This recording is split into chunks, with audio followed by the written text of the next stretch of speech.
Bienvenue dans la forêt du Kamouraska. Vous pouvez fermer les yeux si vous voulez.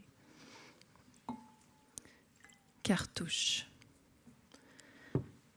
Il y a la soif qui brûle, celle de saper en paix une sève pure. Mais dans ma rivière cale plus de cartouches que de noisettes. Moi qui rêve de quiétude, d'enterrer toutes mes cartes, de soigner mes hectares, j'ai le cœur à l'envers. Malgré l'eau de source, les écorces, ma belle cachette, j'aimerais détendre le cou, les mâchoires, je n'y arrive pas. Nature d'amour, si tu m'aimes en retour, aide-moi. J'ai la phobie du noir, des gens, de me tromper de sentier, de tomber sur tu sais qui. Je l'entends qui tire à toute heure de la nuit. J'ai trouvé des crânes troués. J'essaie de faire ma forte. En même temps, j'ai peur à l'infini.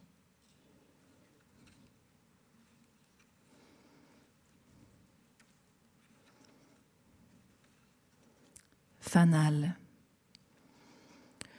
Du revers de la main, il faut balayer les amours mortes, arracher les pages trop crues, brûler le créosote. L'œil sur ma marmite, je brasse mon jeu de cartes, pige un vieil ami, l'ermite. Fanal au bras, il sort des ombres et me dit tout bas: « Obsule-toi, ma petite fille, débouche tes aortes, aie foi en toi. Ramonne la nette ta cheminée. Après, t'auras une belle tire à brûler ton érable égal. Prévenir vaut mieux que guérir. Tu dormiras enfin tout ton sou, du sommeil des planteuses d'ail, des jardinières maraîchères, des accoucheuses de miracles. Saisis ton vertige à deux mains et ramonne comme une grande. Prends toujours de l'avance, prépare-toi au pire, au froid. Graisse et débarre les fenêtres, aère tes esprits. N'oublie jamais d'ouvrir les clés. Il faut une fente qui aspire les tracas, les tristesses et laisse entrer la joie. Je viens en paix, parce que la seule martre que je connais n'a que 3 pattes. Je comprends qu'elles prennent l'eau, m'évitent comme calamité. Trop tard, est-il trop tard?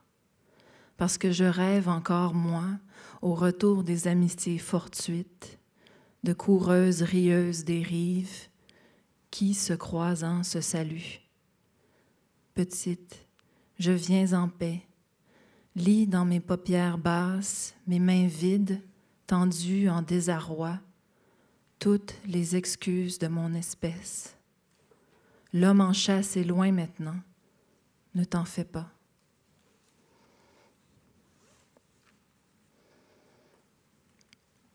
Canage.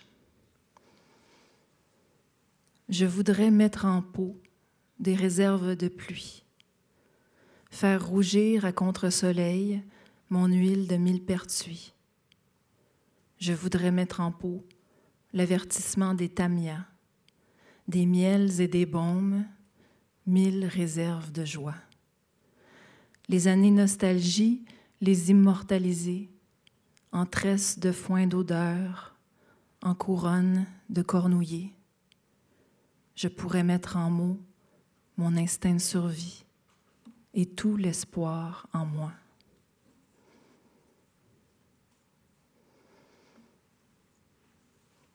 Ne plus courir. Pourquoi se faire aller le globe? C'est jamais mieux ailleurs. J'ai pourtant de la chance, du bois cordé, du canage, des bouts de chandelle, des allumettes, des briquets, enfin ma propre tanière. Mais je ronge mon frein quand même dans l'antre des murennes. Je fomente sans répit des plans d'évasion. J'ai toujours envie de m'en aller. Tels mes amis d'eau vive, ondine, fée furtive, jamais attrapée. Pour ne plus tuer, Pour ne plus fuir, faut-il se barbeler. Pour ne plus fuir, faut-il se barbeler. Froidure. Mon pays, lac aux perles gelées, ma terre, où vent de neige déferle, mon repère, paissière cordée debout, berceau où faire peau neuve, ange de neige, et rendre grâce pour ce sanctuaire de froidure et doux.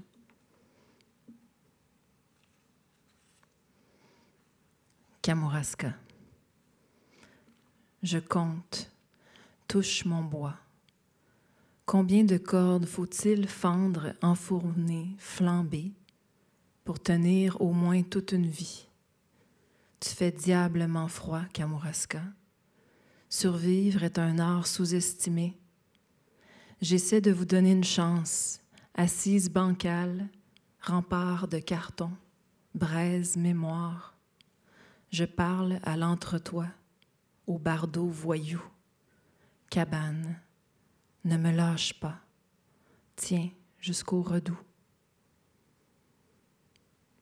Feu. Pour réchauffer mon cachot, je brûle tout ce qui m'est désormais inutile. Mon corset, mes diplômes, mes pancartes de manif, mes brouillons trop noirs, mes cartons destination sur le pouce. Et livre mes paumes impatientes au grand Dieu du soulagement. Dis, déesse des flammes, à quoi elle me sert cette énième hibernation? La fonte rougeoie, la cheminée mène du train, la porte tremblote. Au fond de moi, je sais, je devine ce que le feu ne dit pas.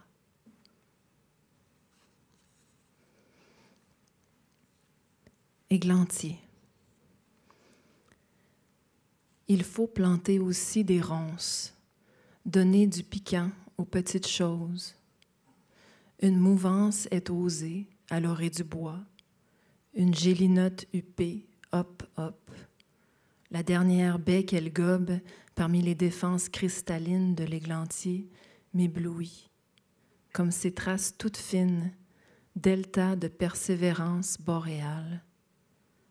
Il faudra revenir aux rosiers d'époque, qui ont moins de pétales, mais qui pourvoient l'hiver, quand c'est fatal.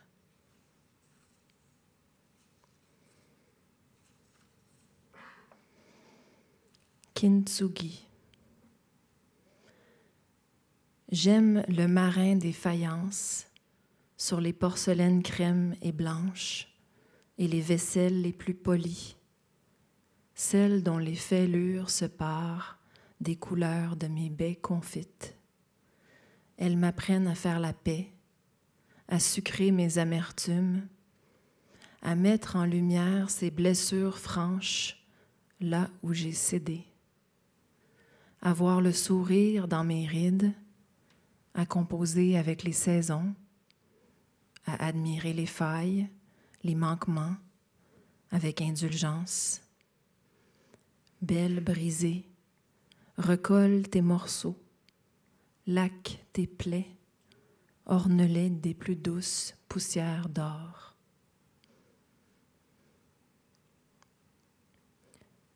Touche du bois.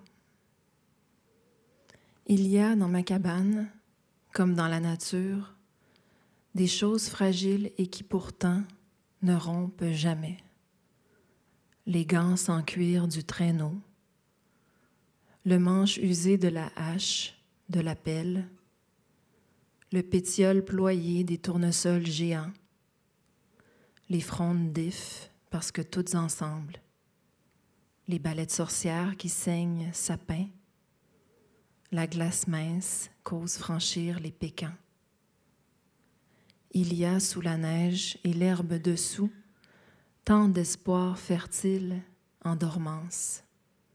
Je touche du bois, bois sa sève et prie d'avoir moi aussi la force de résister.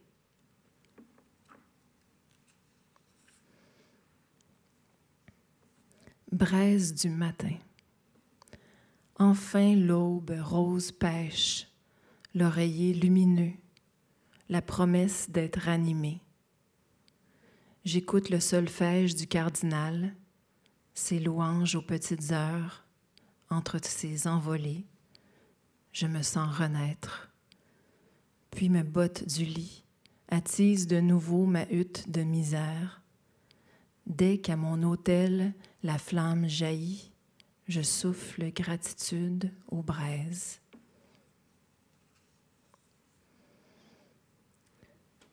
Louve solitaire.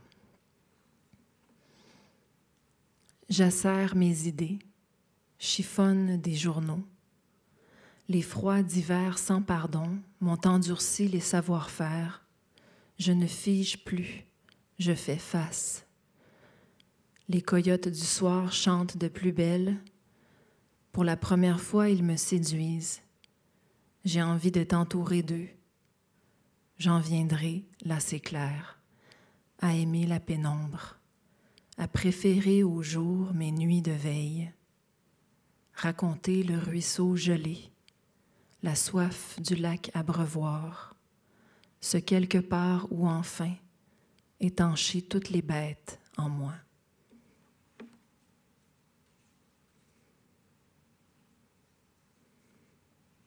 Parmi les miens. Auprès de la chorale, forcez enfin la rencontre. Vous êtes là qui chantez, m'appelez, je vais à vous. Les lichens brillent d'un vert lunaire pas possible, à la clairière humide où domine la sphène des caribous. Je m'allonge, broie, bras en croix, et attends. Les coyotes spiralent tout autour de moi. Je réprime un fou rire, les nerfs tendus de joie.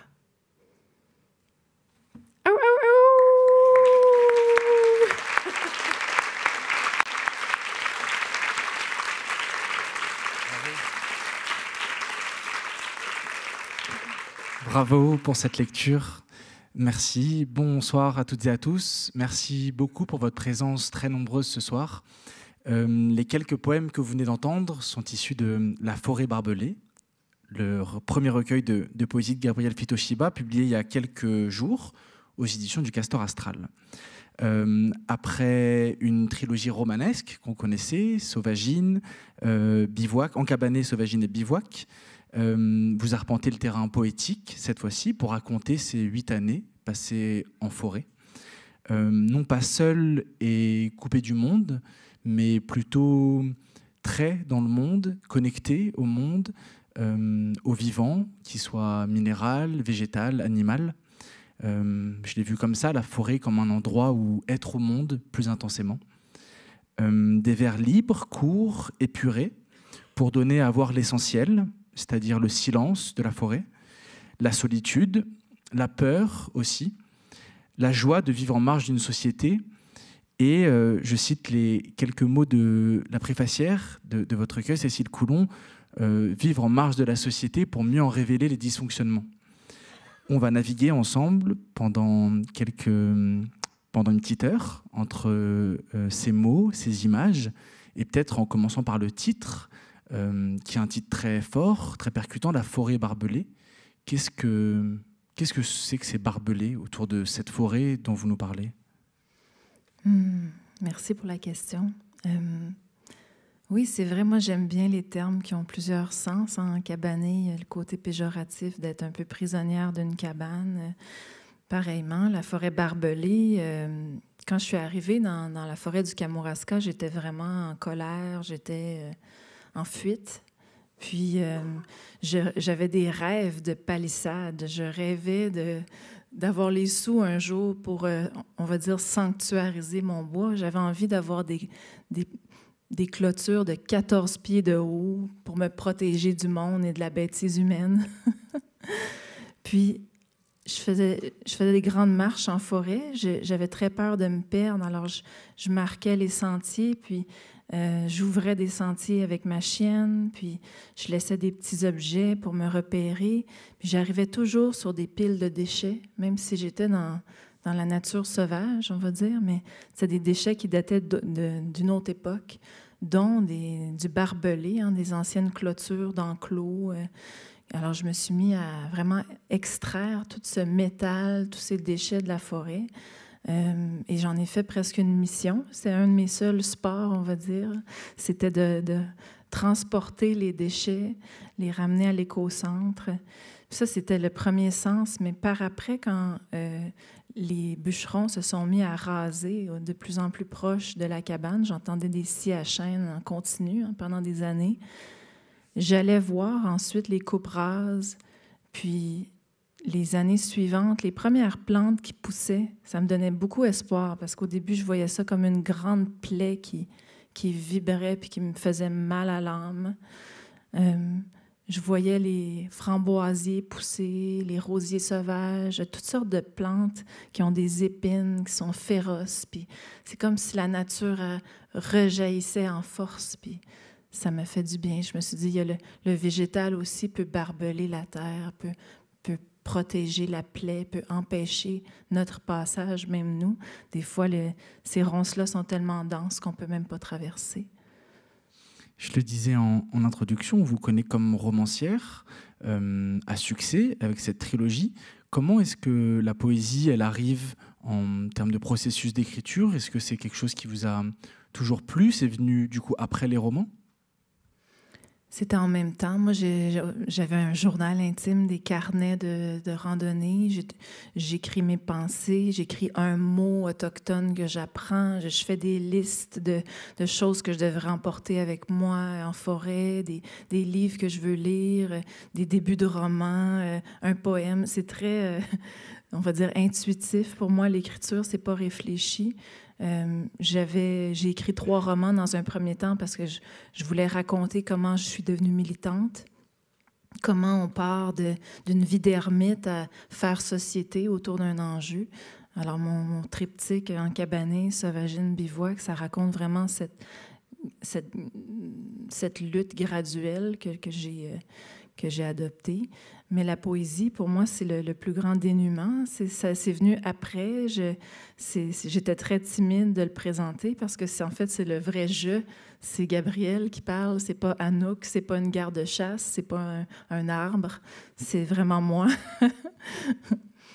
C'est peut-être ça qui est aussi beau. C'est ça qui est aussi beau dans la poésie.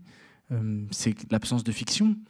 L'absence de narration et ce dénuement, je trouve qu'il se sent beaucoup dans les vers, et il y a même un dénuement que je dirais particulièrement touchant, c'est-à-dire que la forêt chez vous n'est pas du tout une forêt bucolique, c'est pas un espèce de mirage.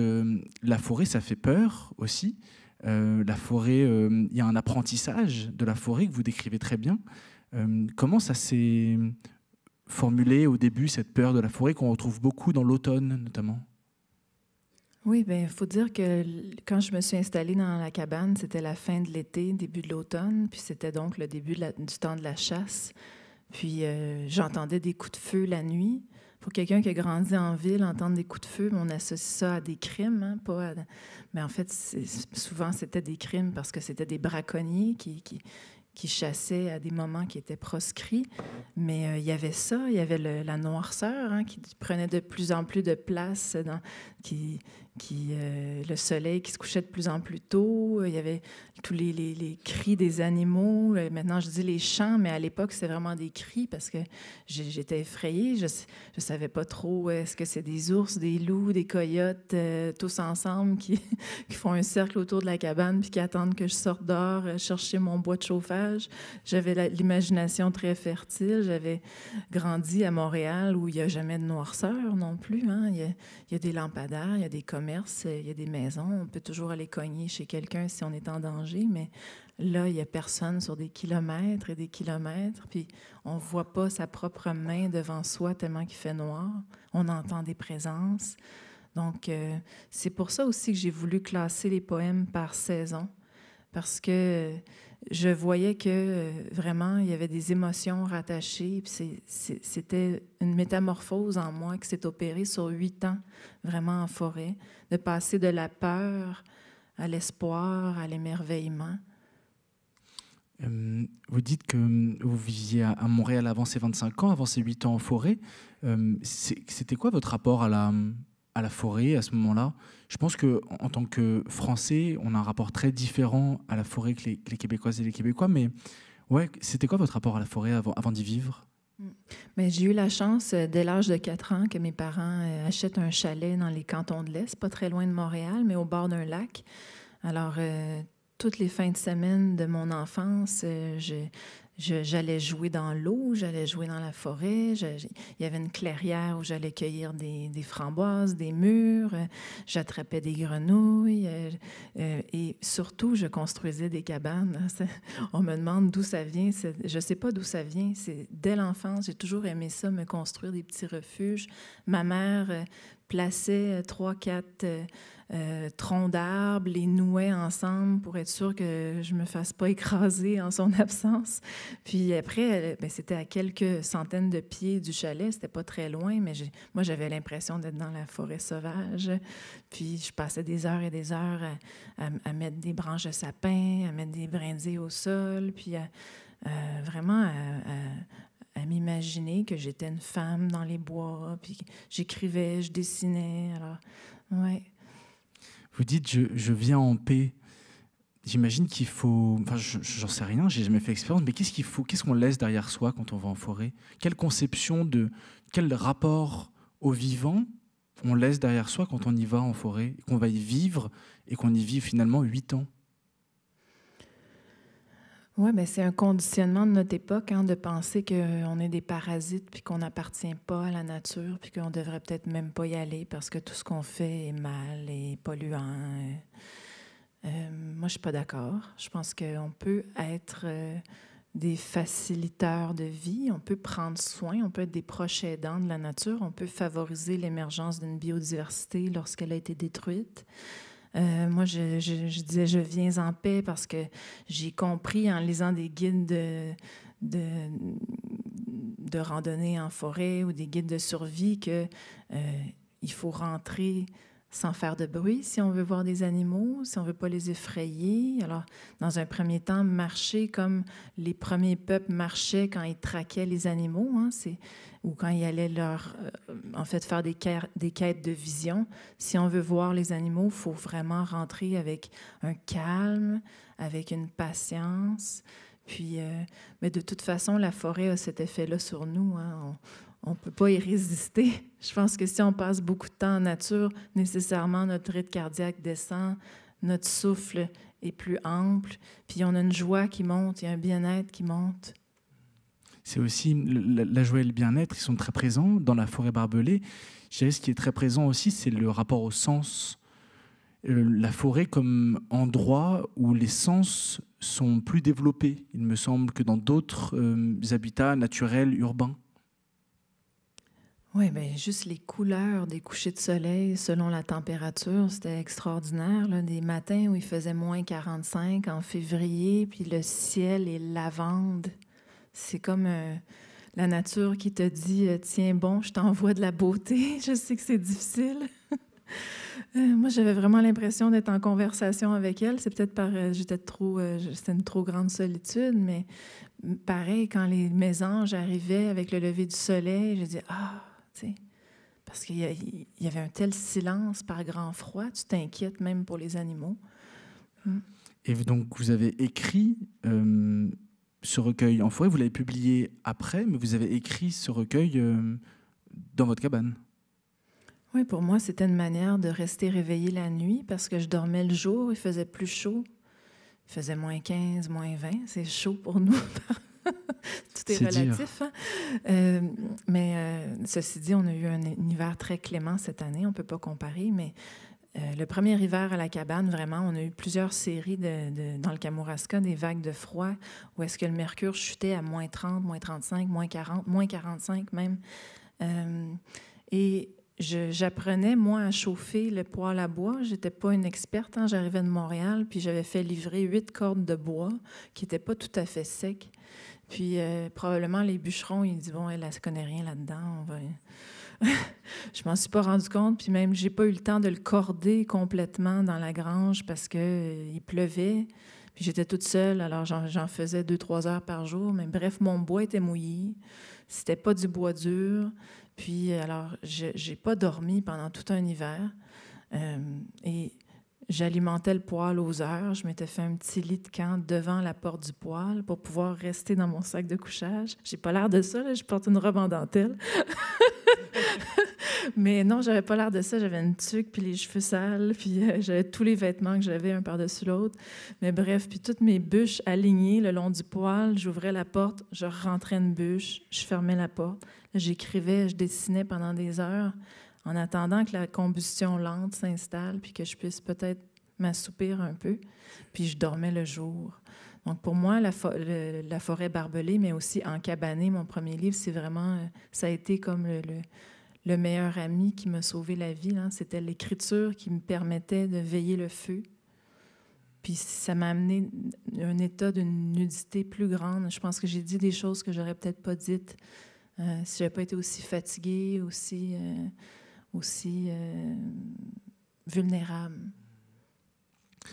Vous croisez beaucoup de choses en forêt, l'animal, le végétal, le minéral, et puis il y a aussi des figures qui vous accompagnent, notamment de nombreuses figures de divination, d'astrologie et des figures de tarot. Il y en a 2 notamment qui sont peut-être les figures, pour celles et ceux qui connaissent, les figures les plus littéraires du tarot, c'est-à-dire l'ermite et l'étoile. Est-ce que vous pourriez nous en parler ? Oui, bien, mes cartes de tarot me servaient de signet dans certains de mes livres.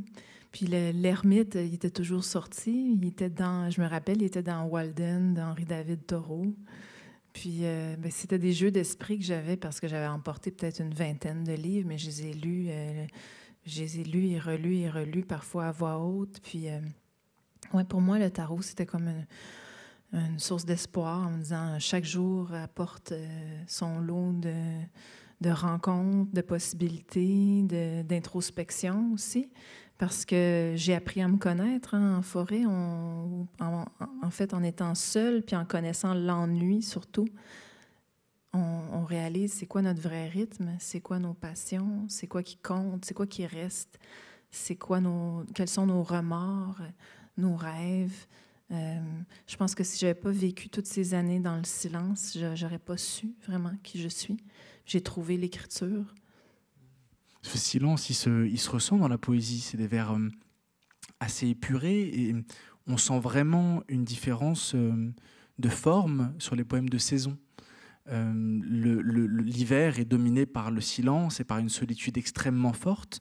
Et il y a réellement un silence qui s'installe dans la poésie en termes d'écriture, même sur la mise en page. Il y a une cohérence que je trouve très belle entre le fond et la forme.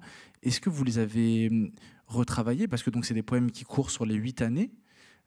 Comment s'est fait la composition, le retravail ? En fait, le recueil, c'était une boîte perdue dans le fond d'une armoire. C'était des bouts de papier que j'avais gardés de l'époque de la cabane. Ayant déménagé, j'avais quitté la forêt du Kamouraska, puis pendant un des confinements, pendant la pandémie, je me cherchais quelque chose à faire. Je me sentais prisonnière, puis je me suis dit, je vais faire un exercice de minimalisme. Je vais ouvrir une armoire, puis je vais essayer de la vider. Puis je suis tombée sur cette boîte. J'avais oublié que j'avais écrit tout ça. Puis c'était des bouts d'écorce de bouleau, des bouts de carton, tout ce que j'avais pas brûlé. Parce que je manquais vraiment de combustible. Hein. Vu que mon bois était tout mouillé, je brûlais la grande majorité de ce que j'écrivais ou je dessinais. De toute façon, je me suis dit, je veux pas que les gens lisent ça. Mais bref, en relisant les poèmes, puis en les lisant même à voix haute, là, je me suis mis à les classer, puis par saison dans un premier temps, puis à les lire d'un bout à l'autre. Vraiment, moi, l'oralité est très importante dans mon travail. Puis je ne sais pas si ça me vient des Premières Nations. Pour nous, c'est très important, l'oralité, de raconter qu'il y a un souffle, qu'il y a une musique. Donc, oui. un des poèmes que je trouve très beau, que j'avais envie de lire, si ça vous va, qui s'appelle « Feu ». Pour réchauffer mon cachot, je brûle tout ce qui m'est désormais inutile. Mon corset, mes diplômes, mes pancartes de manif, mes brouillons trop noirs, mes cartons destination sur le pouce, et livre mes paumes impatientes au grand Dieu du soulagement. Dis, déesse des flammes, à quoi elle me sert cette énième hibernation? La fonte rougeoie, la cheminée mène du train, la porte tremblote.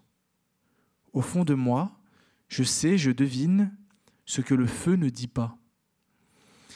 Ce qui m'avait beaucoup touché dans ce poème, c'est vous en aviez un peu parlé en début, c'est le regard que ça laisse transparaître sur votre rapport aussi au militantisme et à l'éco-anxiété. Je le disais, c'est pas tout beau, la forêt, quand on ne connaît pas. C'est aussi, j'ai l'impression, un endroit qui vous a marqué en apprenant ce que c'est l'éco-anxiété, mais pas en l'apprenant sur un tract de manif ou un discours politique, mais profondément.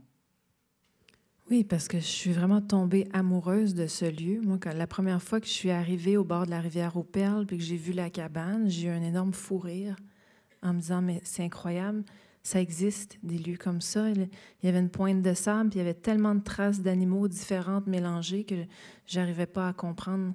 Il y avait des orignaux, des visons, des ratons laveurs, mais j'ai dit, mais il y a encore de la vie comme ça, il faut la protéger. Puis je me sentais vraiment privilégiée d'habiter là, de témoin de toute cette belle faune encore présente. Mais d'année en année, la rivière, le niveau baissait.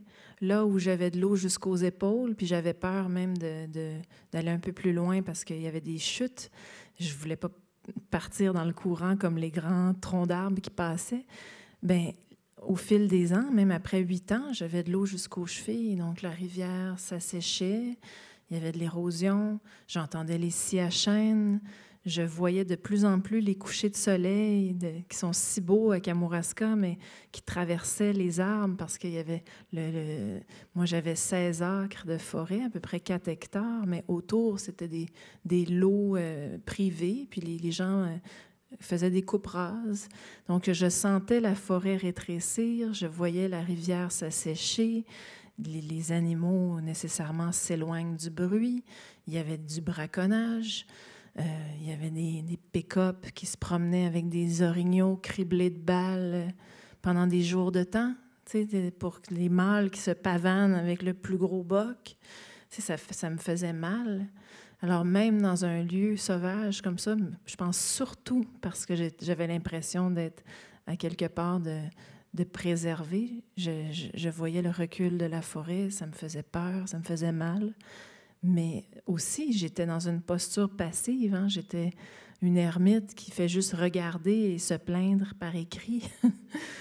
Et ça m'a forcée, moi, à devenir militante parce que je me suis dit, j'ai pas juste un devoir de témoigner, j'ai un devoir d'agir. Avec les livres. Oui, avec les livres. C'est le mode, un des modes militants que vous avez expérimenté. Oui, j'ai essayé d'aller en politique. Là. Je me suis fait élire conseillère municipale, mais ça, j'ai pas toffé, comme on dit en bon québécois. Je pense que j'étais trop idéaliste.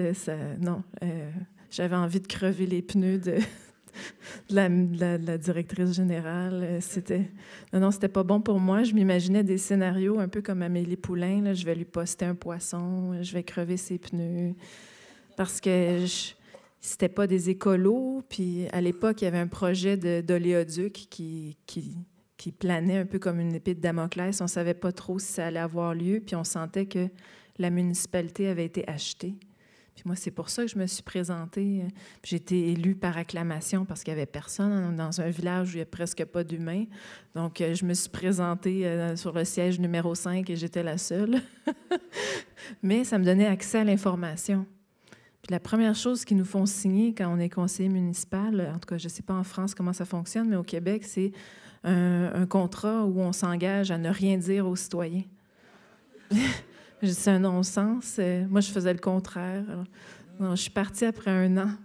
Je dis, j'ai plus de pouvoir, je pense, en écrivant puis en Bien, j'ai la preuve aujourd'hui. Quand je faisais des réunions du conseil municipal, il y avait 2 humains dans la salle. C'était le monsieur du bois de chauffage puis le monsieur du déneigement. Là, on est, je pense, 160 personnes pour parler de poésie militante. Victoire. Et, la littérature, c'est pas votre seul mode de militantisme. Il y a aussi donc votre rapport à la forêt. Vous parlez des 4 hectares. Comment ça se passe, ce militantisme de la forêt aujourd'hui pour vous? C'est ça, j'ai eu la chance, jeune, de pouvoir mettre la main sur cette cabane qui était pas chère puis qui venait avec 4 hectares de forêt. Puis quand je suis partie de la région, j'ai séparé cette forêt-là en morceaux puis je l'ai vendue à des gens qui avaient la même philosophie de vie que moi. C'est drôle parce que c'est des lecteurs dans Cabané. On est comme rendu une communauté. Puis pareil, ensuite, j'ai acheté 20 hectares dans les Laurentines pour protéger un versant de montagne d'un développement de mont de ski. Ils voulaient raser une forêt ancienne, puis il y avait un lac de tête, un lac de montagne, qui était magnifique encore, avec aucun chalet autour. Puis on était 4 voisins qui protégeaient l'accès pour pas que le développement ait lieu. Mais moi, le but, c'est pas de garder des forêts, je les cède, c'est plus de freiner des projets. Puis là, j'ai dans l'idée de plutôt protéger des milieux humides parce que chez nous, on a des compagnies qui sont en train de détruire des milieux humides pour faire des usines de batteries électriques pour les voitures électriques. C'est un non-sens, là. On peut pas vendre un projet de transition vers une transition verte en détruisant un milieu humide. C'est encore plus précieux qu'une forêt ancienne. C'est là où tous les insectes, les animaux se reproduisent. Les marais, je pense, ils ont une très mauvaise réputation. Il y a une association qui fait ça en France qui s'appelle l'ASPAS, l'Association de sauvegarde et de protection de la vie sauvage. Et c'est un philosophe français qui s'appelle Baptiste Morisot qui en parle longuement dans ses livres. Et il dit que c'est quelque chose de très beau parce que c'est paradoxal. Vous devenez propriétaire d'une forêt pour ne pas user de votre droit de propriété. C'est complètement contraire à tout ce qu'on nous enseigne d'habitude de profiter et d'utiliser justement la forêt.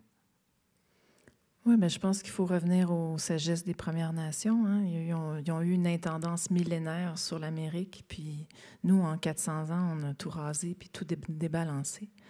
Je pense qu'il faudrait qu'on se parle un peu plus.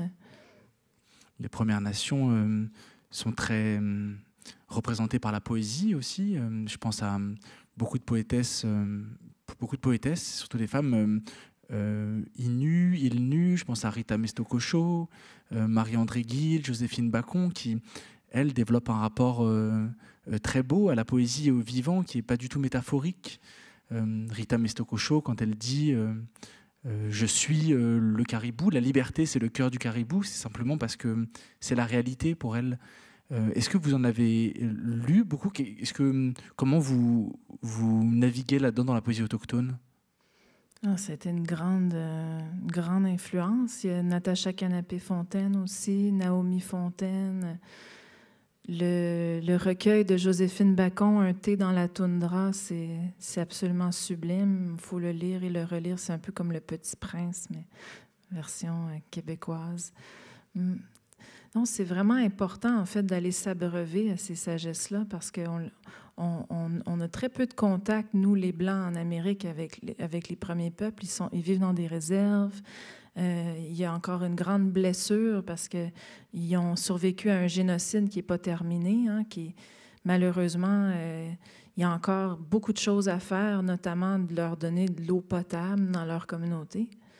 C'est très, très, très difficile pour moi de même m'imaginer avoir un dialogue avec eux parce que je suis triste des conditions de vie du tiers-monde dans lesquelles on les a campés. Hein, puis pourtant, on a un pays hyper riche, le Canada. Ouais, donc, je pense que la littérature, l'art, ça permet de créer ces ponts-là.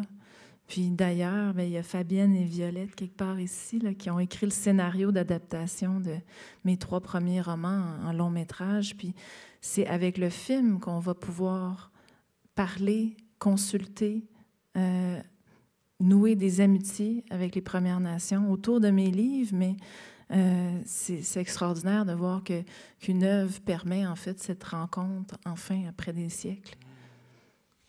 En France, et je pense qu'au Québec aussi, on parle beaucoup aujourd'hui de donner des droits à des milieux naturels. Nous, en France, beaucoup d'écrivains sont mobilisés autour de la Loire pour faire de ce fleuve une entité juridique capable de se défendre. Est-ce qu'au Québec, il y a ces débats aussi? Ce n'est pas aussi avancé, mais donnez-nous l'exemple. C'est une très bonne idée. Et alors, on parlait de 3 romans, la trilogie, de poésie. Vous nous apprenez le scénario du film. Jusqu'où ça va aller? Est-ce que vous avez envie d'explorer d'autres formes littéraires, toujours dans cette idée militante? Est-ce que vous allez retourner vers le roman? Bien, comme je disais tantôt, moi, c'est tout mélangé dans ma tête. C'est tout en même temps. J'ai un roman qui va sortir en janvier chez Stock, qui s'appelle Exa. C'est un roman d'anticipation qui se passe dans un Québec en 2090, après les feux de forêt. J'avais pas imaginé. En fait, je l'ai écrit il y a 5 ans, puis je savais pas que les forêts brûleraient cet été. Parfois, quand les artistes ont une intuition, en tout cas, c'est une espèce de magie dans l'écriture, une espèce de canalisation de phénomènes à venir.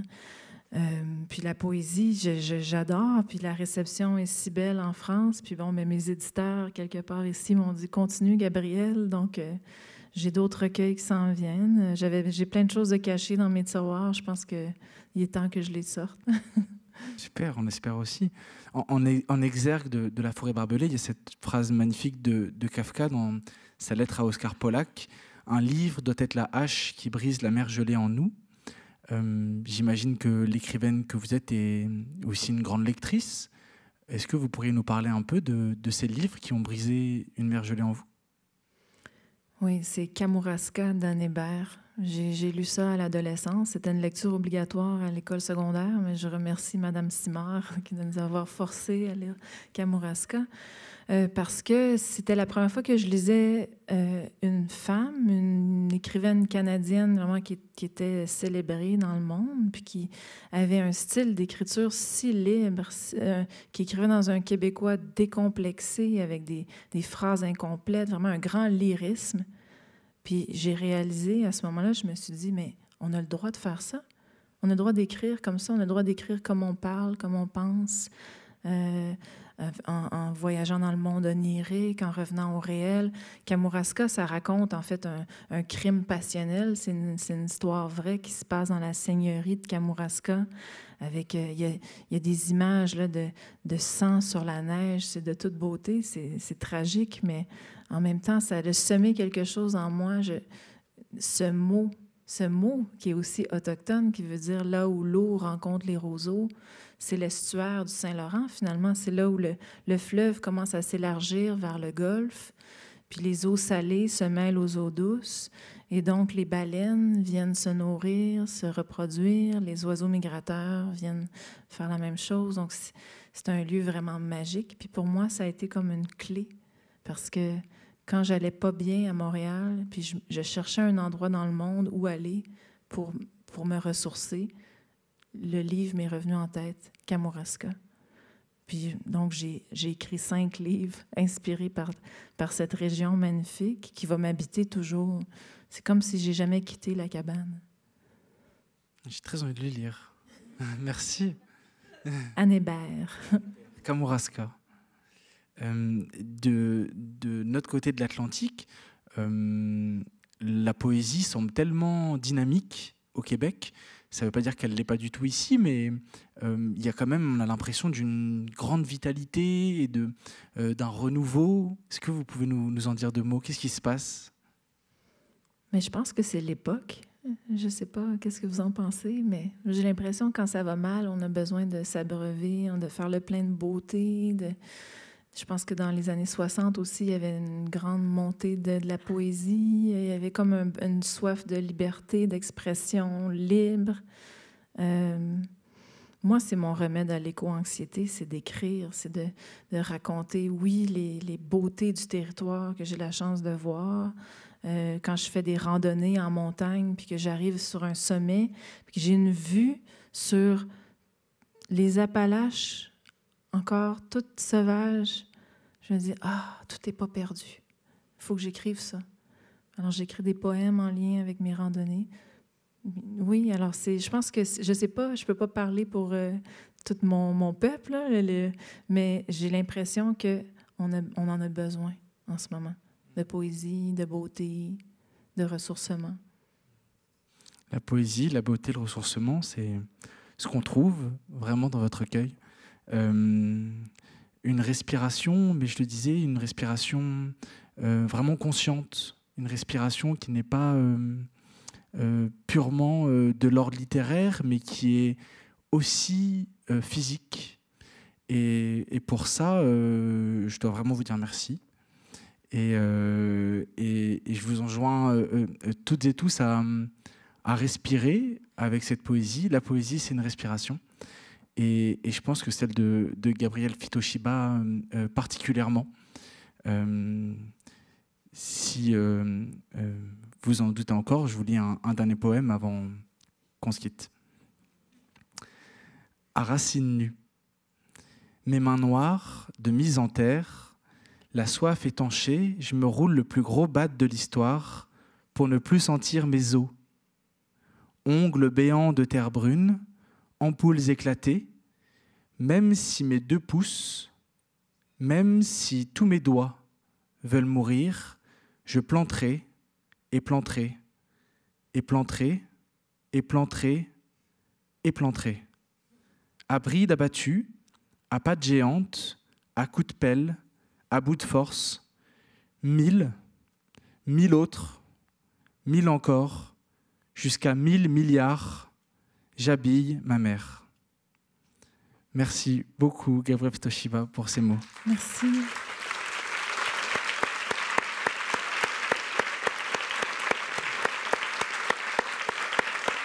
Merci beaucoup.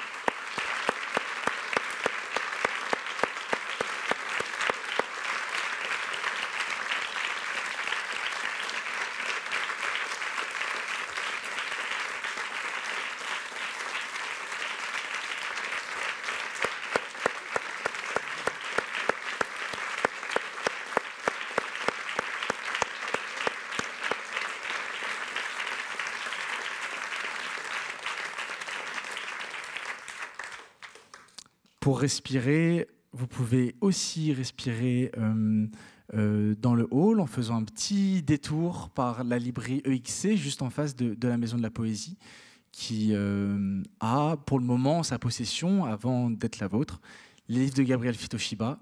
Je vous remercie infiniment pour votre présence nombreuse, votre magnifique écoute, et vive la poésie. Merci.